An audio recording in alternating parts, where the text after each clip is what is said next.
Hey guys, it's TI Kevin83 coming today with a follow-up special to the astrophotography video I did a couple days ago. And what we're going to do today is we're going to, instead of looking at the registration and stacking process of the data obtained from the camera, we're going to look at the processing pipeline I use once I have data stacked into a single image. So this is the image we obtained out of the stack of my whale galaxy data.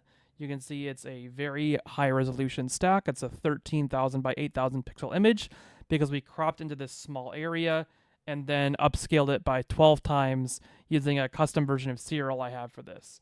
So if we zoom in from here, the first thing we're going to look at with editing the data is if we zoom in on stars, there's some fringes of color called chromatic aberration around the stars. And now, some chromatic aberration is normal and expected, but there's going to be a little bit more than would be expected in a CFA or color image because in a color camera image, you have all of the colors coming in through the lens at the same time. And because of that, they're going to land at slightly different points from what we would expect if the lens was perfect. Just the nature of how glass works and lenses work is going to make the different colors end up landing at different points on the sensor. And normally the registration of the red and the green and the blue stacks in mono data would mean that that is accounted for. But it's not accounted for if you just have RGB data straight from a one-shot color or Bayard camera. So the first thing that I'd like to do, if I can, with my full stack before I do any downsampling is change into the RGB directory here. I create a second directory under my folder where I have the stacked image. I call it RGB. Usually you'd have like your light, dark, bias, flat, all in here that you've pre-processed into lights. Stack that, and then you come out with this PP light stacked file. Mine's called cropped because of the crop I did it onto the smaller image. So I have that loaded, but I want to rehome into the RGB folder. And then the first thing I want to do is say split RGB. So that gives us three different files, one for red, one for green, and one for blue. And then I want to say convert RGB, but instead of spaced out, just one word RGB.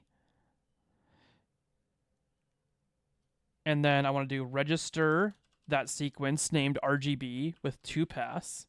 This is going to take a second because the image is so large, it's going to be really complicated for it to try to register the image, but it should be able to do it. If you run into problems at this step, you can do some downsampling now to make that registration easier for the algorithm. So you could do like, if you did like a 12 times scale using my serial customization, you could downscale back 6 times and then do the re-registration and then downscale again to 3 times. Or you could downscale all the way to 3 times and do the color re-registration, just not getting any extra anti-aliasing benefits of the color re-registration. But we want to do this before downsampling if we can, so that any aliasing errors introduced by having to shift the color channels are downsampled away or super sampled away by us starting at a initial higher resolution. So we've done that registration now. So now we need to apply it into the stack. So we say sequence apply registration RGB. So we're applying the registration to the stack. And now that we have the registration applied, we've got 3 new files, R, RGB, 3, 2, and 1. So we need to say RGB comp R RGB 0000 or not 1, it's actually in the backwards order for some reason, so it's 3.fit R RGB 0000 R RGB 0001.fit. And now we've successfully done an RGB composition. So if I zoom now, well, first we'll need to load up the composed image. So composed RGB is the recomposed final image. We load that up and we zoom in.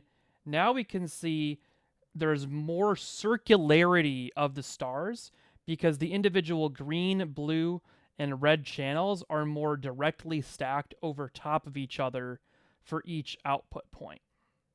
You can see that here as well. This one's a little bit oval shaped, but it's still improved over how it was before. Zoom in here, same thing. There's like a tight circle, and there's a little bit of chromatic aberration, but not bad. So just a slight improvement to the chromatic aberration achieved by doing an RGB recomposition. Now that we have that done, we want to do a downsampling because this data is way, way too high resolution to work with. So the first thing we're going to do, actually, we're not going to crop first. The first thing we're going to do is go to geometry, resample, and we're going to very importantly use pixel area relation. Because what we want this downsampling to do is average out the noise between nearby pixels. And by doing a downsampling of 4 times in each dimension, we're going to be averaging out that noise by over an area of 16 pixels. So it's a lot of averaging of noise and other artifacts introduced by the stacking process, and just trying to smooth that all away in our image. And also, like, a 12 times wouldn't even be a use, like, there's no usable data gained there. I talked before about, like, oversampling, undersampling. If we're oversample, like, if we're undersampled at, like, 1 to 2 times, and we're about even around 3 to 4 times, if we go all the way to 12 times, we're going to be way oversampled. So going back down to 3 times is going to put us at a more natural factor for the actual amount of data we can recover at all anyway. So we'll do a downscale here in both dimensions, hit that there with pixel area relation, so it's averaging all the data. And then we can also do just a crop in, because we can see already, like, we don't want to use this area here where this is probably area of the picture where there was less frames that had information there from the dithering process where we moved the camera around at different points. So it didn't cover this section as much, so we get a lot more random variation in this area. So we want to make sure we crop outside of there, and we want to make sure we cover all of... You don't want to, like, crop in directly to the galaxies because there's probably faint nebulosity that can be pulled out around these galaxies. So we want to crop a little bit outside the galaxy boundaries. Go in here, geometry, rotate and crop. Just do a crop of that area. And now this will make a lot of the further processing steps a lot faster. So if you do want the entire field and not just a smaller field, you can crop to a wider area here, but you just have to be aware that's going to increase processing time. And for a camera like mine, like a 3000 by 3000 pixel sensor, you can only go up to like a 6 times of the full stack.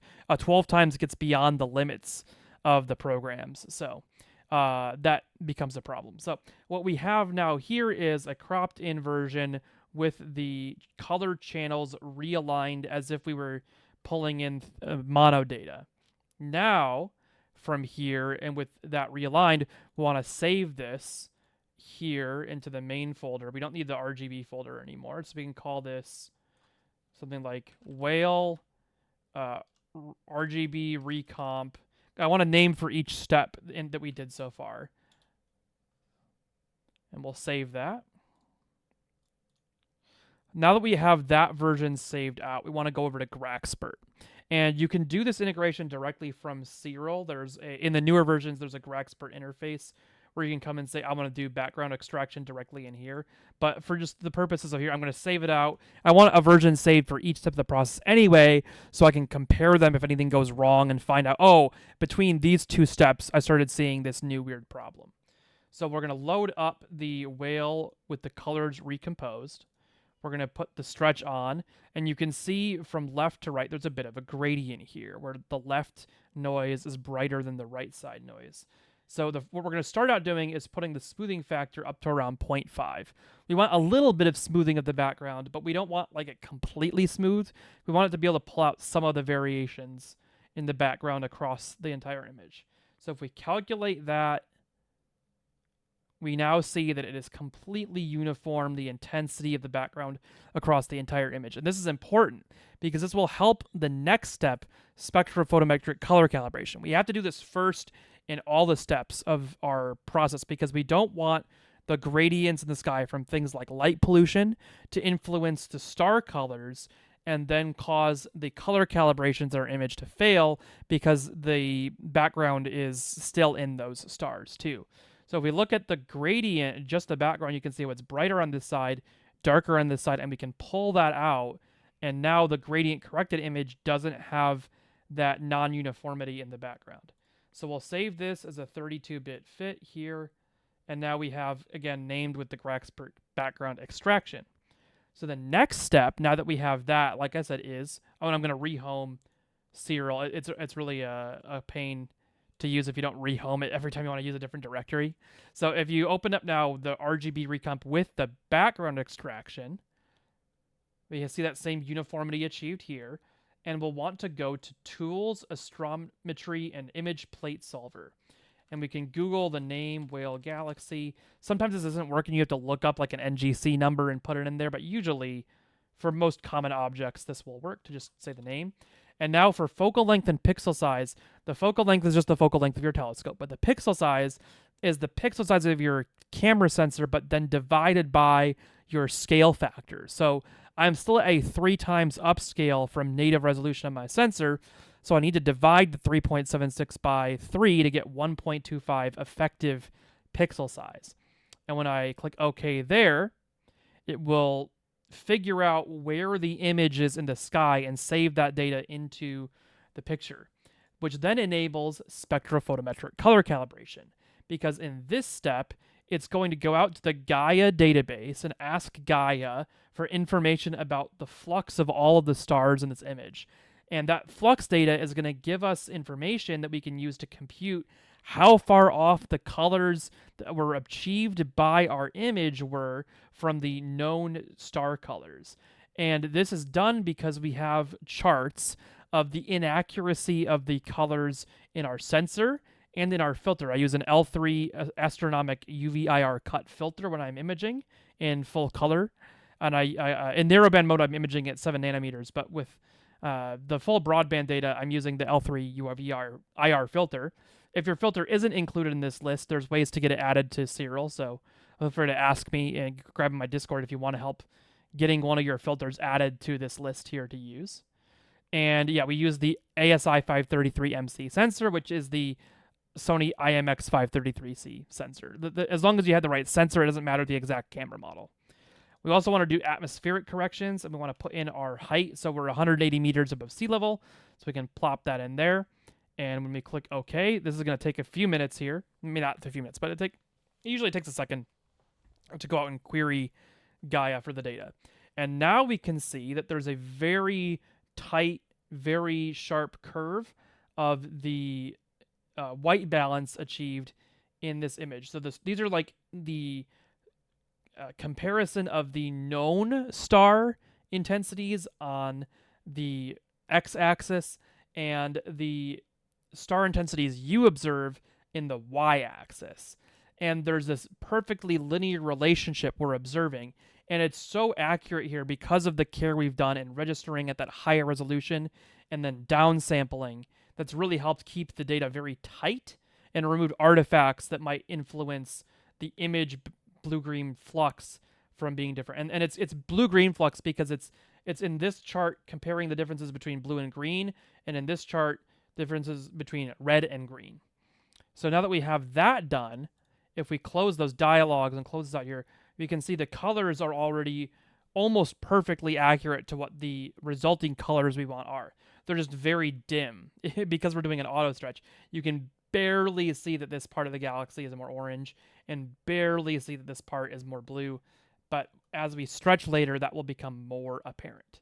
So we can see that too with the nebulosity of the hockey stick being slightly blue, like it's supposed to be now, where if we flip back and forth back here, it's a little bit too green. And now that we've fixed it, it's the proper blue and orange colors. So now we can save that result and we can call it SPCC for our spectrophotometric color calibration step. And now the next thing is going to be image deconvolution.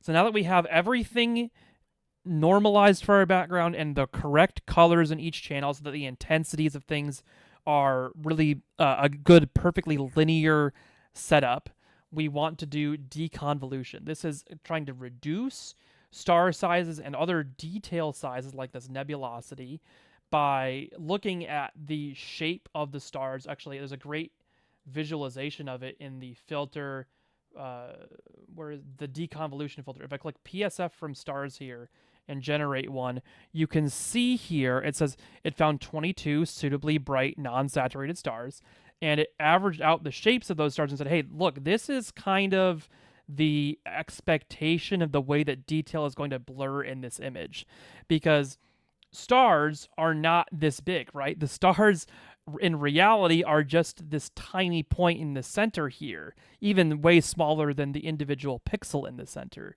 So by looking at the shapes of stars we see across the image, we can kind of get an estimation of the way that detail is blurred. And then deconvolution is these algorithms that take that known blurring factor and invert it to what it would look like if we didn't have that blurring happening at each point. So we're not going to use the serial deconvolution, though. We're going to use something called AI deconvolution. And that's something available in a couple different tools. One of them is in the SETI Astro suite. There's a free tool, Cosmic Clarity Denoise, that you can use to do... Oh, Cosmic Clarity Sharpening is the deconvolution one. There's also a denoise one. But Cosmic Clarity Sharpening will do deconvolution. But I am going to use Blur Exterminator. It's the most... probably best performing AI deconvolution tool available right now, but it costs some money to use Pixite and Blur Exterminator. So just be aware that if you don't want to access those with the paid tools, there is equivalent processing available via that deconvolution dialog I showed in Serial, or the AI tool that you can use with Cosmic Clarity Sharpening. So we're going to open up PixInsight to the SPCC version. We're going to go to Process, RC Astro, Blur Exterminator, and you can mess with the settings here. I've tended to find that the non-stellar adjustments and stellar adjustments don't really change much to change these parameters, and they work pretty well and near their max value. So I'm just going to say, hey, do like a half sharpening on the stars and a full sharpening on the background, or not background, but the nebulosity. And another thing you can do, if you want to keep the color kind of additionally smeary in the image, you can click luminance only, and that can be good. But I personally prefer to do additional correction of the color channels at this point as well. So that's just an interesting thing to keep aware of. You can choose to do luminance only, and there are some cool benefits you get out of that, where the overall image can look better colored, especially in like H alpha regions of galaxies, because sometimes these AI tools can pick up those regions and think they're stars and not actually supposed to be spread out. So I'm going to do this though on all three channels, and kind of that with the tuning I did with the downsampling, it's not going to pick up those nebulosity regions of stars quite the same way. Now that we have that, we're going to go click File, Save As again, and save another version with the name Blur Exterminator added. And again, we're just saving different versions of each of these steps, so that if we get to a point and say, whoa, something went wrong when we look at this image as a preview now, we can figure out which step introduced that by looking back through all the steps.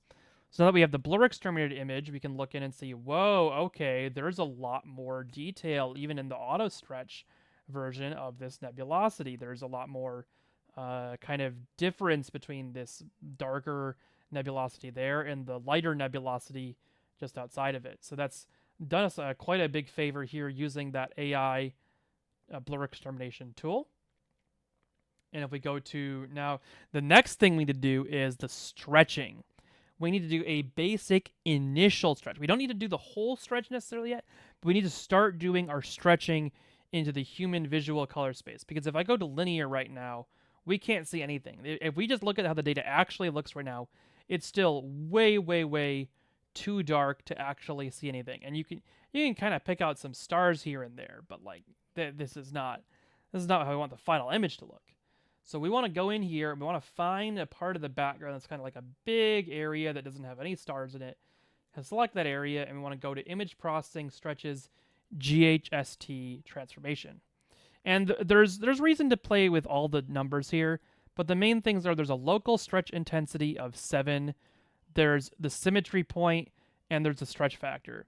The highlight protection point becomes relevant if you've done a lot of stretching already, but this is our first pass at stretching, so we don't need to worry about it yet.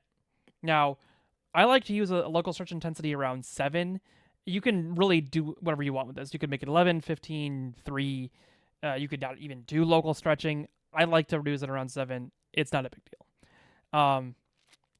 What I like then to do is put it back to linear and push the stretch factor all the way to the maximum. And of course, we're not actually going to want to stretch this much. This is too much stretching. But by pushing it to the maximum, it helps us kind of tune the symmetry point parameter a little bit, because we want the symmetry point to be a point where we're not increasing the intensity of the background, but we are of the galaxies and nebulosity coming out from the galaxy. So if I push the symmetry point up to like 0.681, hopefully we see the background got darker, but the galaxy didn't really. And if we put it to 0.680, okay, I think that kept all of the detail at 681 still. So we're just kind of noticing, okay, this is a really good area here where we can tell there's some data happening a little bit into this area and this area, and we don't want to completely lose it by upping the symmetry point. So if I go to 682, that's really borderline, like 684. Okay, 684 definitely loses some of it. 683, it's still some of it's lost. 682, okay, now the background's starting to come up along with the data. 681, the background definitely came up. So we're just trying to find a happy like medium point there where the background is really dark and the data is starting to come out. I think 681 is probably going to do us pretty good here. So let's pull the stretch factor back down to a reasonable amount. And now also for these initial stretches, I'm going to leave this color stretch model at independent channel values. And I'm going to do that because later we're going to do human weighted luminance, but that needs us to really have a great idea of the initial shape of the data, and we don't really, because right now the black point is way too low. If I apply this and then go back to stretches histogram transformation, we want to push this black point just up to a point where we're not clipping anything in the data, but we want to push it up a lot so it's closer to that data range. So let's apply that, close, and we're just going to do this one more time. Just kind of zooming out. We don't need to worry about the symmetry point care now nearly as much. We can just use that one determined by this background area and then push the local stretch intensity back to around 7. Do a stretch again, hit logarithmic so we can see where the point is.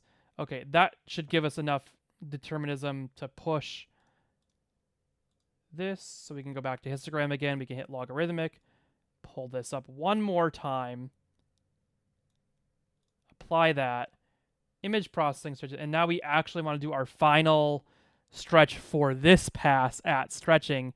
Again, grab the background point, bump up the local stretch intensity, but now we're going to switch over from independent channel values to human weighted luminance and hit logarithmic again. And now when looking at it logarithmically, we want the point at the peak of this curve to be getting close to maybe around a quarter of the way up the histogram. But we also want to weigh that against actually like looking at the detail in our galaxy and making sure that we're not overly blowing out any core detail. So like there's some great core detail in here. If we push this too far, we'll start to lose the definition of that core detail into the nebulosity that we're stretching out.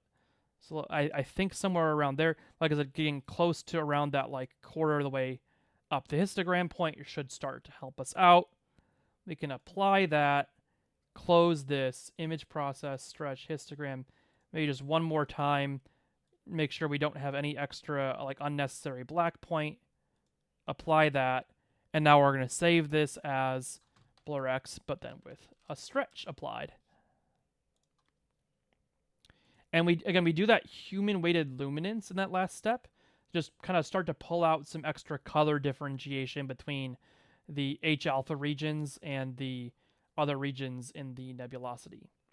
So now that we have that part done, we have another step that we want to do back in another program. So this step you could do in Graxpert's denoising tool, but I'm going to use RC Astro Noise Exterminator over in PixInsight. Again, just giving alternatives if you don't want to use paid tools. There is a free tool available with Graxpert denoise that does basically exactly the same thing that Noise Exterminator does. So if we go to RC Astro Noise Exterminator, and the denoise value usually is pretty good here between like 0.85 and 0.95. If you do it at a full value of 1, actually I can just show it here to show what happens. If we do a denoise of a full 1 on this nebulosity and zoom in, you can't really tell where the galaxy ends and where the background starts. It just kind of blends into each other, and if you really zoom in, you can start to see some banding effects in that gradient between the galaxy and the background. And while in reality that may be kind of close to reality, that like as you get further and further out from the galaxy, the gas gets more dispersed. It's well, for one, you really don't want banding in the image. Banding is really hard to get rid of once you start to see it. But the other thing is we really want the galaxies to look distinct from the background. It helps with the pop of the image from an artistic standpoint. So if we go back there, we want to use a denoising value for this that really helps not have that banding. So you also don't want to get rid of all of the noise, because a little bit of noise helps our eyes infer detail where it otherwise might not be seen. So by leaving a little bit of noise in there, it actually can go a long way to helping your eyes see the detail of an image. So I'm going to use a denoise value of 0.9, and you can separate this by the luminance and color the same way I was talking for the others. You could just denoise the color or just denoise the luminance. I'm going to denoise everything because especially with the color camera, you do have some slight variation still. Even with all the anti-aliasing I'm doing with stacking at a higher resolution, you still do get some weird stuff that the denoising can help take care of. So I'll do a denoise of 0.9.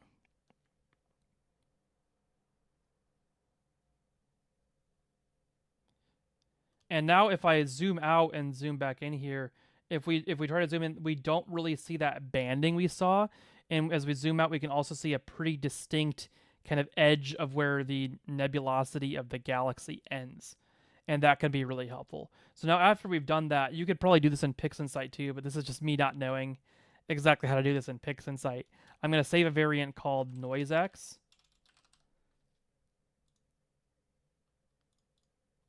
And then I'm going to open this back up in Serial. And we're going to look at that histogram one more time and see now Noise Exterminator has effectively deleted all of this detail that was on the very, very low end, because it wasn't really detail, it was noise. So if we take this histogram and push it up to where all 3 color channels are getting real information now. Just push that. I don't want to lose information from what was denoised, but I also don't want to retain those weird artifacts at the bottom of the curve either. So let's apply that and cut that to that background point. And if I auto stretch this, you can see we're not really losing details. So if you look at the background, there's still a ton of noise that we have not clipped out of the background. So this is still totally useful and helpful. Pulling up the histogram at that point, and there is still some noise left in, like we were hoping to have from Noise Exterminator not working at its full nominal value of 1, and instead working at 0.9.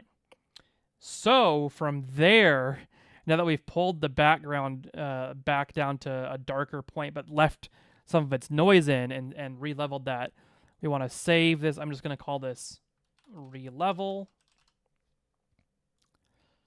And the next thing we're going to do is, this is another free plugin. You don't need to use this in PixInsight. You can use this in SETI Astro Suite utility. If you close this, file, open, and open the re-leveled image, you can go to Script, SETI Astro, Statistical Stretch. And like I said, this is something that is available as a free tool as part of SETI Astro Suite, if you call a target medium of like 0.08, we can start to see how that has brought up the intensity of the galaxies and hopefully not really lost any detail. If I execute now, we can see that over here as well. And this statistical stretch does a really good job of evening out the intensities of all ranges of colors in the image to a way that maximizes our eyes' ability to see all of those different details. And now we have our hockey stick and our whale. But I mean, this is the fun part, right? We've done all of the stretching, we've done all of the denoising, we've done everything except one thing for processing called SCNR. This is just going to remove a little bit of a green cast from our image by running that. If we zoom in there, undo, look at this star down here, and redo, there's a little bit of a green cast we just pull out and remove from the image using the SCNR algorithm. And after we've done the green removal, because there shouldn't be any objects in the sky that are green. Really, nothing emits only green light. There's stars that will emit red, green, and blue, but there's nothing that really emits purely green except just a couple things in the sky. So we want to remove green. Again, that can also be a preference thing. Some people like to leave it in just for we're kind of corrupting some of the data. If you like, we really got that green signal, so why was it more green there? Probably because the star was so small, it couldn't be imaged nearly as much in the red and blue as the green, and so it just ended up being greener for no reason other than the artifacts of our camera. So that's why you want to do the green removal usually, but hey, some people might want to leave it in because that was real data we got that we just removed. So, but now that we've done that for our purpose here, where we want to be a little more artistic and not have the green, we can do another process to curves transformation. And there's a couple different ways you can do this. You could save again, go back to serial, and use the color saturation tool here and push up the amount here. And you can see there how this has done a great job of making the whale galaxy look nice and blue. I'm going to cancel that for now, though. I like using the PixInsight Curves utility for saturation. I don't mind quite so much the background getting a little bit saturated as well. Some people like to use the serial utility because it like has a cutoff point to where it effectively like masks the background and says I don't saturate the background at all. But I don't really like that. I like just saturating the whole thing, and if there ends up being some color splotchiness, I like to run an extra background extraction step. So I'm going to do that. I'm going to hit the saturation, and I'm just going to hit it over and over again until it starts to look obnoxious. So around there, maybe. If I do one more, okay, that's definitely like obnoxiously blue and like almost unnaturally blue. So maybe at that point, there's still a good purple definition in the H alpha regions here in the galaxy. So that's probably a good stopping point here for our saturation. And you can see we've retrieved some great orange in the center of the galaxy there. And the hockey stick is nice and blue and has just the tiniest fringes of purpleness and H alpha in it as well. So that has helped push up our saturation. We also get some great saturation out of the stars at this point. And one thing people like to do is to do a star removal. But I find with this exact process that I'm doing, if you follow it really similarly to how I'm doing it, this gets you some great star colors by not removing the stars and putting them back in. I like to just do this way and be okay with pulling up the stars with the GHST stretch. I like getting these nice star colors, nice star, like an actual representation of how many stars there are in the image, like which ones are bluer, which ones are redder. It's really hard to do that if you remove the stars and put them back in. So personal preference there. If you do want to do star removal, it would happen before denoising. You'd want to do it at that step, and maybe even before stretching as well. It depends on which tool you're using. Some tools, like the StarNet star removal tool in Serial, requires the data to be stretched and will make you stretch it if you haven't already. It will do an auto stretch of your data this pre-stretched linear image transform to do the removal, and then it will stretch it back for you. So you do normally do stretching before star removal, but that might be different for Star Exterminator. Anyway, like I said, don't usually do star removal. I like this kind of full stars field. I don't feel like I'm really losing anything in the galaxy here. There's other images where that might be different. But now that we've done the saturation, we can go to File, Save As, and I'm going to go to a TIFF file, actually, because I need to push this back to Graxpert. And for some reason, the files get a little bit too complicated now for Graxpert sometimes. So I'm going to just call this whale edit. And we have all the names for the steps up to here, so we can go back and change anything if we need to. But for this one, we're just going to start calling it whale edit, make it a 16-bit output so it's a little easier on Graxpert to load, and open up the whale edit image. And now you can see there's some splotchiness to our background. There's a little bit more red here. There's a little bit more red here. There's a bluer section here. If we go to background extraction AI and pull this all the way down to smoothing of like a 0.1 and rerun background extraction, this is going to give us a much more uniform background area. And you can see here how that different color variation was observed in the different areas of the image. So we go back to our original and then our gradient corrected. We've really helped push that away. And let's turn off the stretching here as well so we can see how that worked. And yeah, I really like this. I think that has helped level out the background slightly. So let's do a save of this version, again, to like a 16-bit TIFF, because we're near the end of our process. Now I want to take that background balance version and push it to GIMP. And in GIMP, we're going to do our final adjustments. The main things that you would want to do here are curves. So just messing with exactly how much you push up the background nebulosity. The background and the nebulosity. You can try to pull the background down again over here too, but then you get too much. Like I was saying, like if you push the background too hard, you lose the noise and you lose some of your eye's ability to see and infer that detail. So we don't want to push it that hard. We want to probably go to curves and pull it up a little bit, because when I pull it up, you can see there's some detail in here, like almost like some horns on the galaxy that are coming out, that if we push the background too far down, we start to lose. So having this little bit of data or color in the background, well, not really color, we don't want too much color in the background. Having a little bit of data and noisiness in the background helps us to start to see these features right on the edges of galaxies. And like I said, by doing some other precise things with the stretching, we get a nice strict cutoff here of the edge of the galaxy. Another thing that we can do too, if we were to mess with this a little more in serial, is we could go and grab the TIFF version here that we've got it stretched out, and we could just push the curves with GHST, generalized hyperbolic stretch transformation. We could push these a little bit more in different ways. So in the initial, we were stretching around, wanting to stretch everything but the background. But now we might want to say like, hey, I want to make this part of the galaxy more distinct. So we could symmetry point on there, pull up our local stretch intensity, and just do the tiniest bit of stretch around there. And now you can see the nebulosity in the galaxy get really, really like obvious, because it's stretching the details around that point.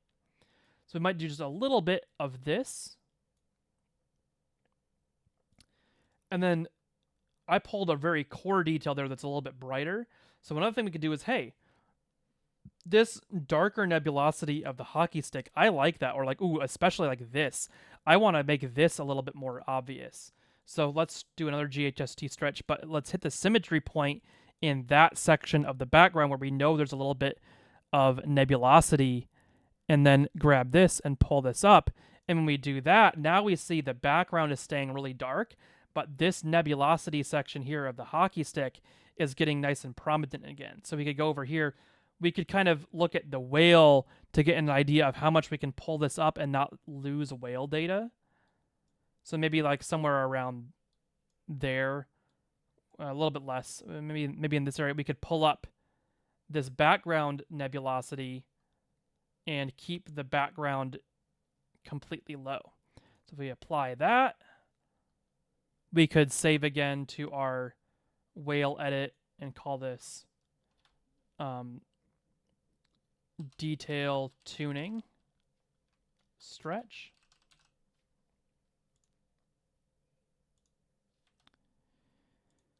We could go over here now, open with GIMP, close out the other version, and we could go to our colors curves and do the same thing we were doing. We could just mess with pulling around the curves, pulling down this. Yeah, I'm not really liking messing when I do the GHST like that, messing with the image more.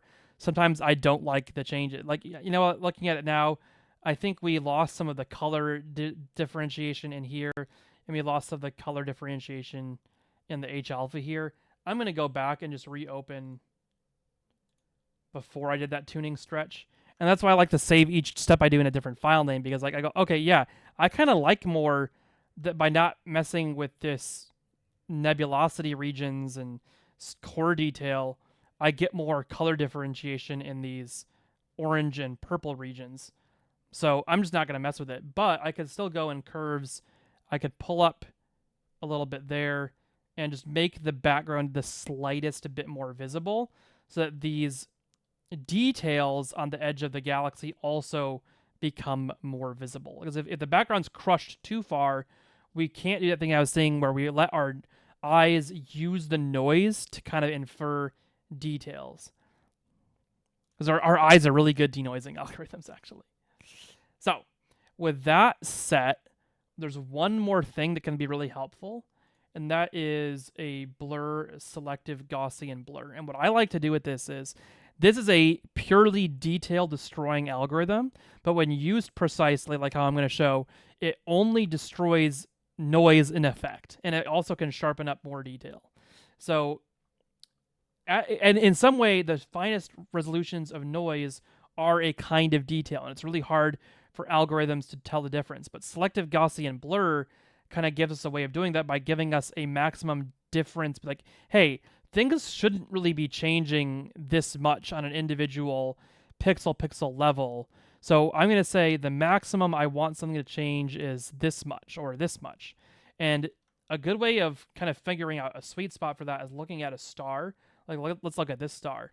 And if I pull this up, at some point, the star is going to shrink, and the star is going to like blur out again. If we do it to here, start shrinking, oh, right around there. Somewhere around here, we start to lose star size again. So if we pull back out, and maybe look at this star too, here it just kind of shrinks some of that intensity into the center of the star. But we don't want to push it up too far, because then if we do, we're just literally saying destroy all the detail in the image. So let's find that sweet spot again, somewhere around like a 0.1.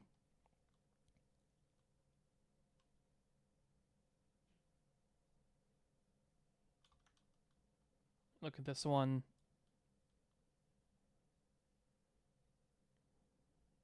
Yeah, somewhere around like a 0.134, somewhere in that area. And then also another thing you can do, because like I said, this is inherently a detail destroying operation, you can give it an opacity blend. Let's only do this effect to like 50%. So we say okay to that and zoom out, and we don't really see any detail loss in the whale. Everything looks basically exactly the same.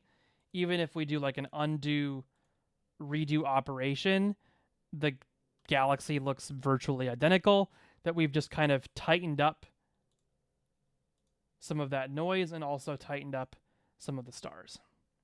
So with that operation being done, it actually also helps us save the image in a little bit more compressible way, because JPEGs really hate trying to save fine detail like that noise.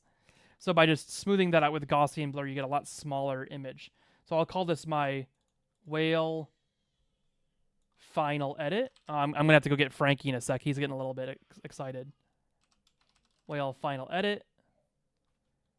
Export, and there we have it. We have an image that we can upload to Astrobin. And like I said, it's only 5.5 megs. It's pretty reasonable file size, even though it's probably about 2K image total pixels. It's pretty usable resolution and file size to upload to something like Astrobin and share around with your friends on different social media.